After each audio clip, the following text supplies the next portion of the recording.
Here you can see the digital twin of a manufacturing line. A digital twin allows visualization, simulation, and optimization of production using real-time data. While powerful, implementing digital twins can be complex. 3dverse is here to simplify that process, unlocking real-time 3D capabilities and transforming the industrial landscape. In this video, we will show you how 3dverse enables seamless real-time collaboration using our intuitive web-based editors.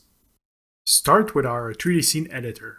With just one click, it is possible to invite a collaborator from anywhere in the world. Simply by sharing the link, your colleague can now explore and interact with the scene from any device. It's that simple.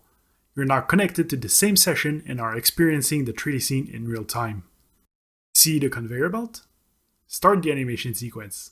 If you want to keep track of your colleague's progress, activate watch mode to mirror their view and offer real-time feedback. Iterating on 3D content is fast. Changes can be seen for all users instantly.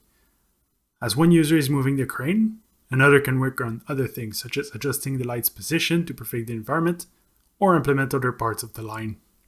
Multiple users, one seamless session. With all the graphics being processed in the cloud, you are free from hardware limitations. Collaborate with anyone, anywhere, no matter the device. This is the next generation of digital twins, where collaboration and innovation happens instantly. This is 3dverse.